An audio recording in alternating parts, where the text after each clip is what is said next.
Selat Benggala dengan pelaksanaan lancar dan korban sudah kita bawa ke Sidemami.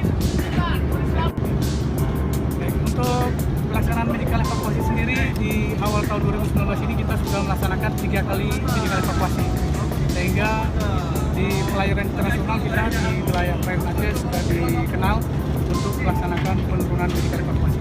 Sebelumnya kapal dari mana?